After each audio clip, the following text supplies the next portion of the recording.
Hello student, तो next topic is solenoid as bar magnet.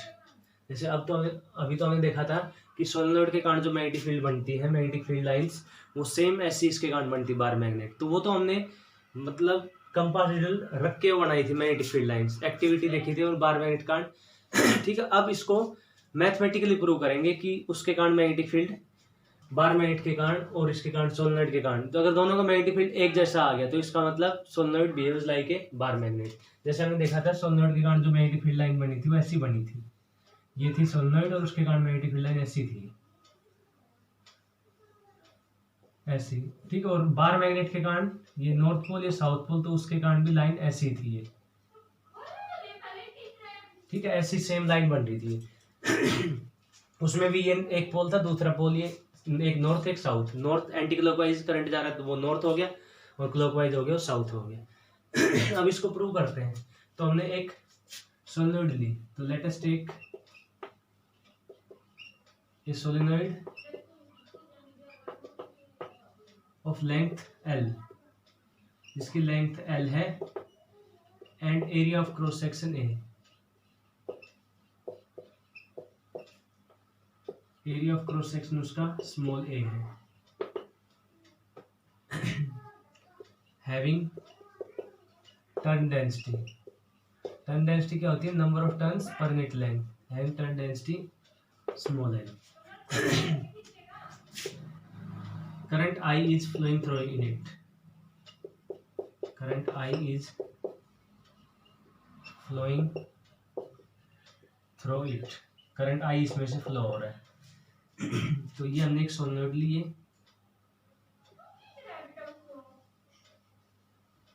ये एक सोलेनोइड है, इसमें करंट I फ्लो कर रहा है इसमें, और ये I घूम के ऐसे घूम के इसमें आ गया। अब इसके कारण हमें मैग्नेटिक फील्ड लाना है, तो ये इसका एक्सिस हो गया, ये एक्सिस है। ठीक है, और ये इसका, ये इसकी रेडियस होगी ये।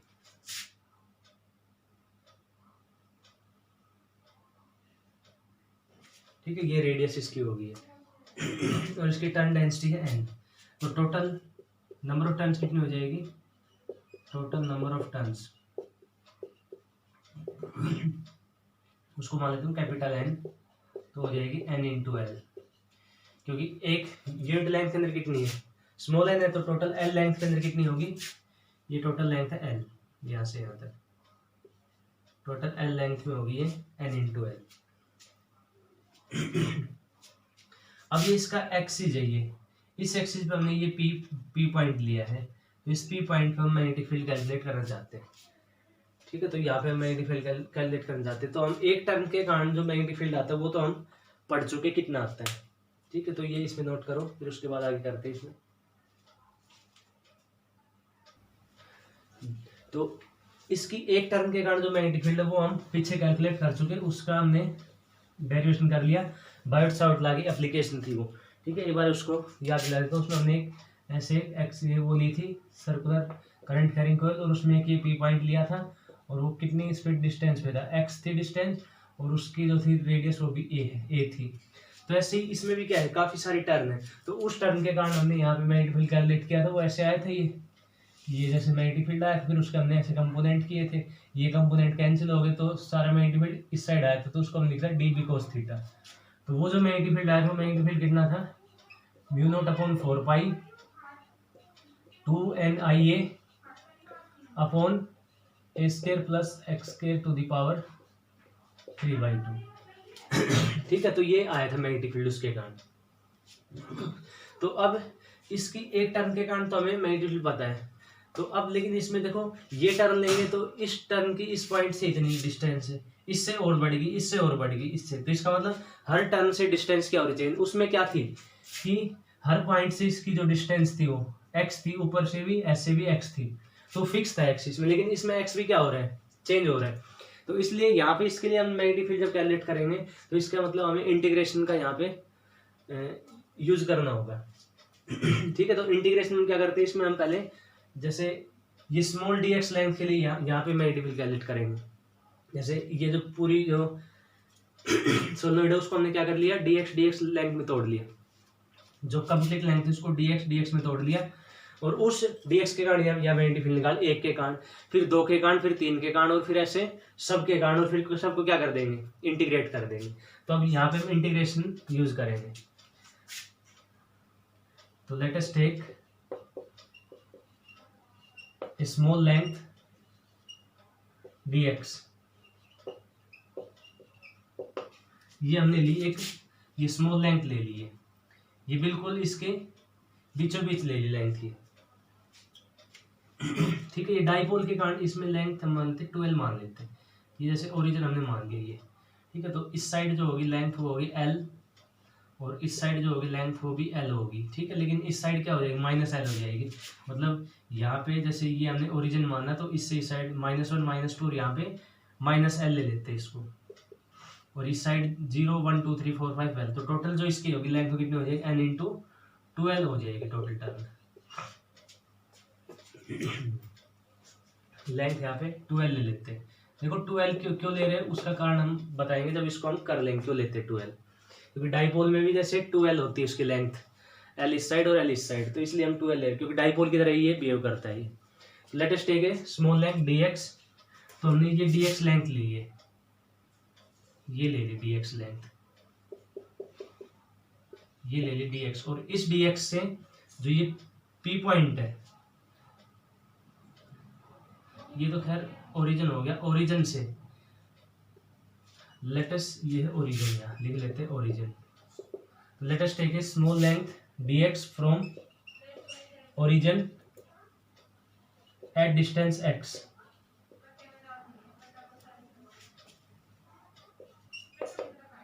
ठीक है। डिस्टेंस x पे, जैसे ये है ओरिजिन तो इससे x डिस्टेंस पे गए हम, ये x डिस्टेंस पे, और यहाँ पे हमने ले ली dx लेंथ, ऐसे ही ये dx लेंथ ले ली, और इस dx और ये इससे जो ओरिजिन से वो है r इसकी डिस्टेंस सेंटर से। देखो फिर से मैं बता रहा हूँ, इसमें ये टोटल जो टर्न है वो टर्न की इससे जो लेंथ है वो अलग अलग है, इससे अलग है, इससे अलग है, इससे अलग है, तो इसलिए हमें यहाँ पे इंटीग्रेशन का सहारा लेना पड़ेगा, क्योंकि x चेंज हो रहा है। x अगर नहीं होता चेंज तो ये फॉर्मूला हम यूज कर सकते थे, लेकिन इसमें x चेंज हो रहा, तो हमने क्या किया इसमें कि ये इसका बिल्कुल जो जैसे मिडल है उसको मान लिया ओरिजिन, ओरिजिन से हमने x डिस्टेंस पे जाके एक छोटा सा एलिमेंट ले लिया dx, और उस dx के कारण यहाँ पे हम मैग्नेटिक फील्ड कैलकुलेट करते हैं, तो ये फॉर्मूला रहा। फिर उसके बाद due to dx the magnetic field is, तो यहाँ पे मैग्नेटिक फील्ड कैलकुलेट करते हैं। तो मैग्नेटिक फील्ड कैसे कैलकुलेट करेंगे, जब हम इंटीग्रेशन इसमें यूज करते हैं dx लेते हैं, तो उसके लिए क्या यूज करते हैं, हम बायोट-सावर्ट लॉ यूज करते हैं, तो हम यहाँ पे बायोट-सावर्ट लॉ यूज करेंगे।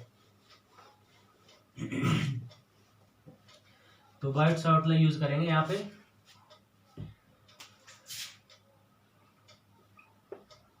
तो यहाँ पे हम apply Biot-Savart law,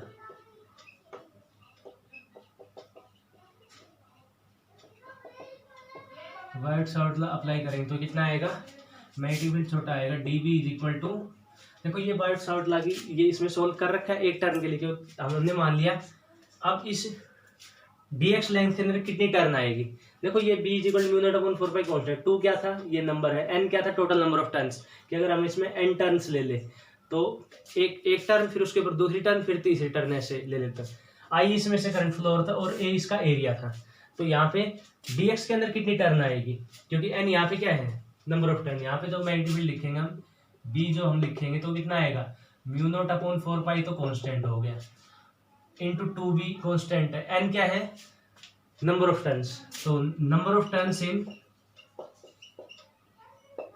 dx length, तो dx लेंथ के अंदर कितनी टर्न आएगी, तो देखो इसकी यूनिट लेंथ में टर्न कितनी आ रही, स्मॉल एन क्या है यहाँ पे टर्न डेंसिटी, और इसमें dx लेंथ में कितनी आएगी, n इंटू dx, मतलब एक यूनिट लेंथ के अंदर कितनी आ रही है स्मॉल एन, तो dx लेंथ के अंदर कितनी आएगी, n इंटू dx, तो यहाँ पे 2 तो हो गया, टोटल नंबर ऑफ टर्न्स क्या पुट कर देंगे, n इंटू dx, क्योंकि टोटल टर्न इसके अंदर कितनी है dx के अंदर, n इंटू dx। उसके बाद I करंट फ्लो हो रहा है, ठीक है, वो भी एरिया ए, इसको रहने दो, अपॉन ए स्क्वायर, ए यहाँ पे क्या है, ए स्क्वायर या रेडियस है इसकी, तो वो तो सेम ही रहेगी, x कितना हो गया, अब dx की इससे जो है डिस्टेंस वो कितनी है, ये तो है पूरा r और ये है dx, तो ये जो डिस्टेंस है ये कितनी आ जाएगी r माइनस एक्स, तो ये डिस्टेंस हो जाएगी r माइनस एक्स। तो यहाँ क्या पुट कर देंगे, A square plus r minus X का होल स्क्वायर, और इसकी पावर कितनी हो जाएगी 3/2। ठीक है, इतना इसमें अप्लाई कर देंगे। देखो बायोट सावर्ट डायरेक्टली हमने अप्लाई नहीं किया स्टार्टिंग से, क्यों, क्योंकि इतना एक टर्म के लिए कर रखा था हमने यहाँ पे, ये एक टर्म के लिए था किया, और फिर n से मल्टीप्लाई करके लिए किसके लिए होता है, n टर्म के लिए हो गया। तो हमने क्या लिया, dx लेंथ लिया, और उस dx लेंथ में कितनी टर्न आ रही है, एक मतलब 1 मीटर में टर्न आ रही है, तो dx में कितना है n इंटू डी एक्स, तो ये टोटल टर्न होगी n dx। तो यहाँ पे n की जगह क्या आ गया n dx, बाकी इसमें सेम है, और x की जगह x क्या थी डिस्टेंस, तो dx की इस पॉइंट से कितनी है डिस्टेंस r माइनस एक्स, तो यहाँ पे r माइनस एक्स का होल स्क्वायर हो गया, उसकी पावर होगी 3/2। तो ये जो इसका मैग्नेटिक फील्ड है dx के कारण जो मैग्नेटिक फील्ड है वो भी स्मॉल ही आएगा। अब ऐसे ही दूसरे dx के कारण, तो कंप्लीट के लिए क्या करना पड़ेगा, इंटीग्रेट बोथ साइड, तो इंटीग्रेट कर देंगे इसको, इंटीग्रेट बोथ साइड्स। तो इंटीग्रेट करेंगे तो यहाँ पे db का इंटीग्रेशन, और यहाँ पे देखो म्यू नॉट अपॉन 4 पाई तो क्या है कांस्टेंट है, यहाँ से 2 को इससे नहीं काटेंगे क्योंकि बाद में हमें ये अलग ही पुट करना है इसकी वैल्यू 10 की पावर -7 होती है, इसलिए n क्या है टर्न डेंसिटी वो भी सेम है, i भी सेम है और a भी सेम है, ठीक है, और 2 है 2 इसके साथ है 2ni है, मतलब अंदर क्या बच गया इसमें dx अपॉन r, ये आएगा A square plus r minus X का होल स्क्वायर, और इसकी पावर कितनी होगी 3/2, ये आ गया। अब लिमिट इसकी कंप्लीट के लिए हम करेंगे तो ये यहाँ से यहाँ तक ले, तो यहाँ तक लेंथ कितनी है, लिमिट है -l, और यहाँ पहुंचने के बाद कितनी होगी +l, ठीक है, क्योंकि देखो ओरिजिन से इस साइड जाएंगे तो -l डिस्टेंस, इस साइड कितनी होगी +l, तो -l से लेके +l ये पूरी आ गई बाहर, तो -l से +l इसकी लिमिट होगी, क्योंकि यहाँ पे इंटीग्रेशन है वो डेफिनेट इंटीग्रेशन है। तो अब इसमें करते हैं इसका इंटीग्रेशन। अब देखो इसमें ये a जो हो गया इसमें, जैसे db का इंटीग्रेशन तो हो जाएगा b, तो is equal to mu naught upon 4 pi into 2nia, और यहाँ पे बच गया dx, और लिमिट -l से l। देखो इसमें ये dx, ये a स्क्वायर इसमें कहाँ चला गया, यहाँ इसमें लिख लेते, because a is less than x, मतलब ये r से ये छोटा है, यहाँ लिख लेते a और r, ये है a एंड r दोनों लेस देन r है, ये a और x। देखो फिर से पहले तो इसको सोल्व करते हैं r माइनस एक्स, तो r तो है इतना बड़ा और x इसमें लेते हैं क्योंकि सोलेनॉइड की लेंथ छोटी होती है, ठीक है, छोटी लेंथ हो तो उसके कंपेरिजन में एक्सिस की जो है डिस्टेंस वो बहुत ज्यादा है, मतलब r की वैल्यू x से बहुत ज्यादा है, तो इसका मतलब यहाँ पे ये x हो गया इसमें, ठीक है, ये x नेगलेक्ट हो गया, पहले तो x को क्या नेगलेक्ट, क्योंकि x क्या है r से बहुत छोटा, तो ये x हो गया नेगलेक्ट, क्या बचा r स्क्वायर, ये बच गया फिर a square plus r square, और इसकी पावर कितनी बच गई 3/2। अब देखो a क्या है, a या रेडियस है सोलेनॉइड की, तो वो तो और भी इससे छोटी है, क्योंकि सोलेनॉइड होता है उसके बिल्कुल छोटा एरिया होता है, तो वो a तो और भी हो गया इसमें छोटा, तो इसका मतलब फिर यहाँ पे a को करने हैं, तो क्या बचा r स्क्वायर की पावर 3/2, ये r³ आ जाएगा, तो यहाँ पे इसके नीचे r³ हो गया, ठीक है, ये एक यहाँ पे अजम्पशन है, ठीक, अजम्पशन तो जिसमें अजम्पशन तो हम मानते क्यों, क्योंकि ये चीजें बहुत छोटी a और x r से, ये r जो है डिस्टेंस वो काफी बड़ी डिस्टेंस है in comparison to a and, इसलिए हमने a और x को क्या कर दिया, ये नेगलेक्ट कर दिया इसको, तो ये आ गया b की value, b is equal to mu naught upon 4 pi 2nia upon r³, और dx है, इसका इंटीग्रेशन क्या हो जाएगा x, और लिमिट -l से l, तो यहाँ पे जब इसकी लिमिट पुट करेंगे तो b is equal to mu naught upon 4 pi 2nia upon r³ into limit इसकी होगी कितनी पहले तो अपर लिमिट एल और फिर minus lower limit minus L, ये तो ये आएगा b is equal to mu naught upon 4 pi 2NIA into 12 हो गया अपॉन R3, ये आएगा। उसके बाद इसको सोल्व करते हैं आगे।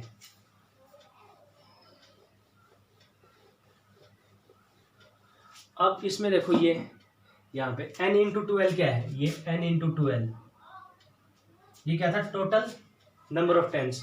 तो कितनी हो जाएगी, b is equal to mu naught upon 4 pi,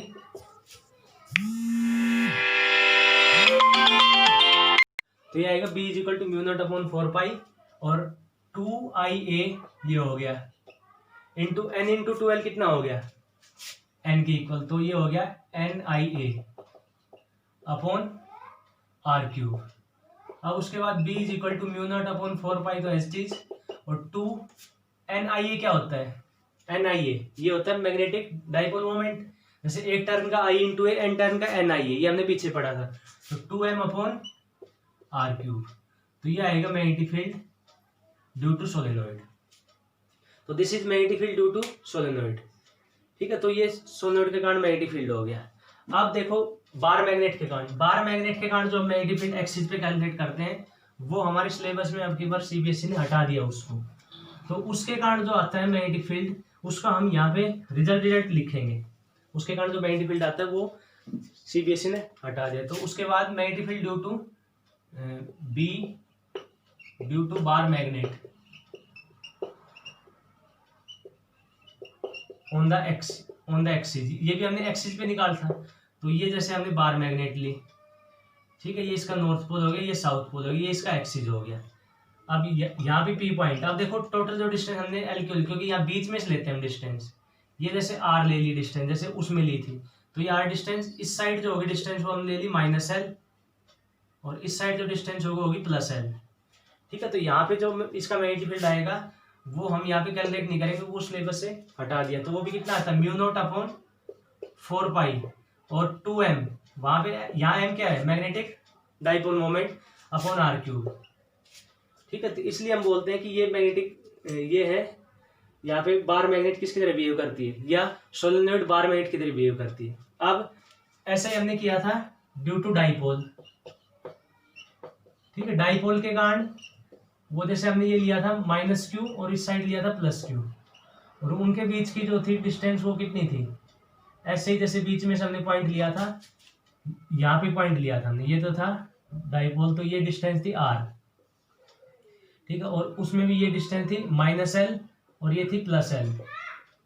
तो उसके कारण जो आया था इलेक्ट्रिक फील्ड आया था, वो कितना आया था, 1/4 पाई एप्सिलॉन नॉट और 2P अपॉन R3। वहां पे P जो था डाइपोल मोमेंट वो था Q इंटू 2L। ऐसे इसमें जो होगा मैग्नेटिक डाइपोल मोमेंट वो क्या हो जाएगा, M इंटू 2L, क्योंकि वहां पे चार्ज था, यहाँ पे है पोल स्ट्रेंथ। पोल स्ट्रेंथ क्या होती है, जैसे मैग्नेट में बताया था मैंने कि ऐसा पॉइंट जहाँ पे सबसे ज्यादा मैग्नेटिक फील्ड हो, तो यहाँ मैग्नेटिक फील्ड ज्यादा है, यहाँ मैग्नेटिक, तो इसको पोल स्ट्रेंथ बोलते हैं, इसको स्मॉल m से डिनोट करते हैं। कैपिटल M से किसको डिनोट करते हैं, मैग्नेटिक डाइपोल मोमेंट को, तो वो M इंटू 12 आएगा और P की वैल्यू Q इंटू 12 आएगी, ठीक है। तो ये डाइपोल के कारण इतना हो गया। तो डाइपोल से देखो मिलता जुलता है, 1/4 पाई एप्सिलॉन नॉट कांस्टेंट, इसमें क्या है, म्यू नॉट अपॉन 4 पाई कांस्टेंट, 2 उसमें भी है 2 इसमें भी है, यहाँ पे क्या है मैग्नेटिक डाइपोल मोमेंट, यहाँ पे इलेक्ट्रिक डाइपोल मोमेंट, और R3 इसमें भी R3 इसमें भी। तो इससे फिर ये प्रूव हो गया इक्वल है। अब उसके कारण जो सोलेनोइड के कारण है वो भी इक्वल है, ठीक है। तो इसलिए हम यहाँ लिख सकते हैं hence solenoid behaves like a bar magnet, ठीक है। तो पहले तो हमने इसमें प्रूव किया था कि बार मैग्नेट के कारण जो मैग्नेटिक फील्ड लाइंस की शेप थी और सोलेनोइड के कारण जो मैग्नेटिक फील्ड लाइन की शेप थी दोनों इक्वल थी, ठीक है, मतलब मैच करती दोनों बिल्कुल एग्जैक्टली। अब हमने यहाँ मैथमेटिकली प्रूव कर लिया कि दोनों मैग्नेटिक फील्ड एक जैसा आ रहा है, तो इसलिए हम कह सकते हैं बार मैग्नेटिक ये solenoid behaves like a bar magnet, ठीक है। तो ये इसमें बार मैग्नेट के। अब इस यूनिट के अंदर एक टॉपिक बचता है अर्थ मैग्नेटिज्म, ठीक है, और बाकी जैसे इसमें पैरामैग्नेटिक डायमैग्नेटिक वो सिलेबस से हटा दिए हैं सीबीएसई ने इस सेशन के लिए, ठीक है। तो अब हम पढ़ेंगे नेक्स्ट जो हमारा लेक्चर उसमें अर्थ मैग्नेटिज्म कि अर्थ के कारण कितना मैग्नेटिक फील्ड, क्योंकि हमने छोटा छोटा इलेक्ट्रॉन कारण मैग्नेटिज्म पढ़ लिया, ठीक है, फिर हमने बारहमेंट के कांड पढ़ लिया, सोलेनोइड के कांड पढ़ लिया। अब जो बड़ी जो चीज है मतलब हमारे आसपास तो अर्थ है, तो अर्थ के कारण जो मैग्नेटिक फील्ड होता है उसको हम फिर नेक्स्ट लेक्चर में पढ़ेंगे। Thank you.